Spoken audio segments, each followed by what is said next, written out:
I'm Bart Starr. I was a 17th round draft choice of the Green Bay Packers back in 1956. If the basketball coach at the University of Alabama had not been a good friend of the personnel director of the Packers, I probably would not have been drafted at all.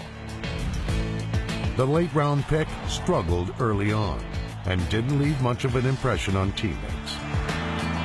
We didn't know about Bart Starr for the first couple of years. Bart was like methane gas.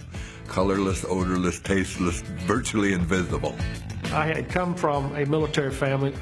Because of that, I was probably a little on the meek, mild side as a result of my father pushing us down all the time.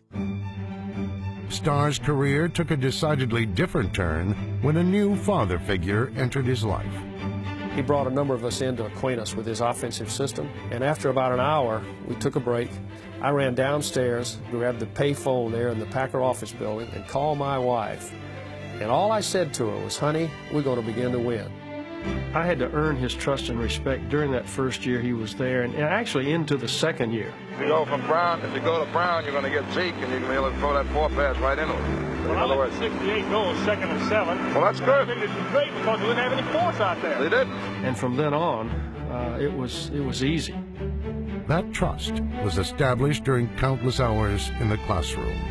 When we were getting ready to go to meetings, I could hardly wait. Now, this may sound a little bit corny to someone, but it's not. You could hardly wait to get into a meeting and listen to his comments. Bart was the perfect extension of Lombardi on the field. Bart was on the same page with Lombardi. Lombardi trusted Bart with his offense. He was the only one he trusted with it.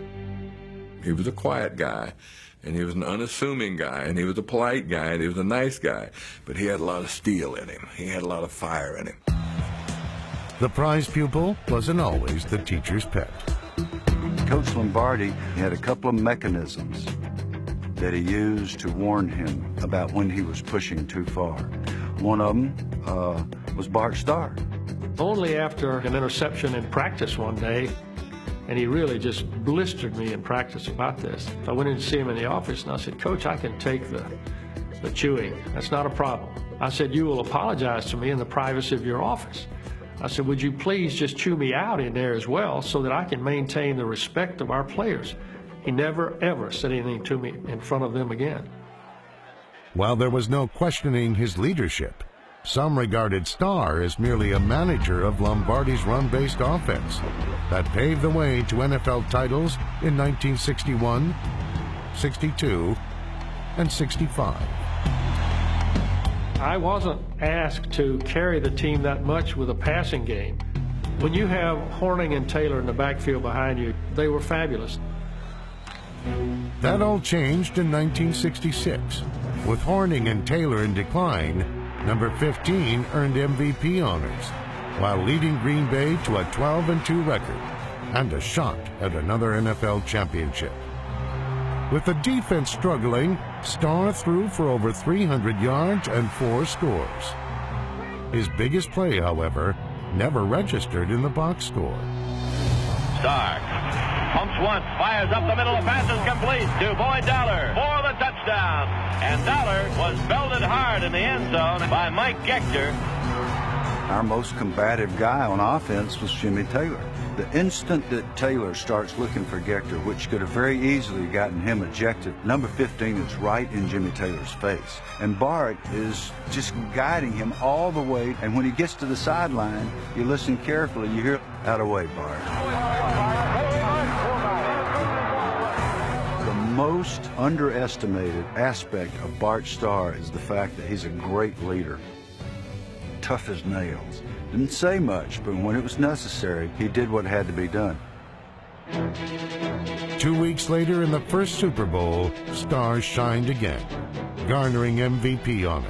As the Green Bay Packers on their way to the first Super Bowl championship.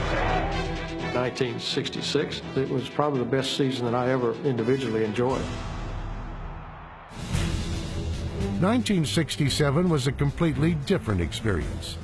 Injuries and age had taken their toll, but in the frigid setting of the Ice Bowl, Starr would return to form by capping off a 68-yard game-winning drive. Packers trying for the go-ahead score.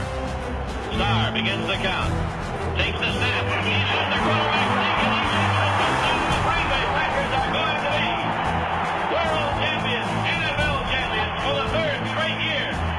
had been kind of difficult for Bart. It had been real frustrating at the early part of the season. The climax, like that, the scoring thing was just, again, I think a great sense of relief for him.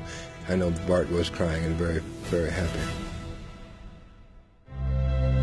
In Super Bowl II, the overachiever from Alabama earned MVP honors yet again. Anyone can perform when there's almost no pressure, but when everything is on the line, when you're in the ultimate game of the year, that's the time, in my opinion, that you see who can play. One of my favorite quotes is from William Jennings Bryan, and I think it sums up how I feel about my career and what I was able to accomplish when he said that destiny is not a matter of chance. It's a matter of choice. It is not something to be wished for.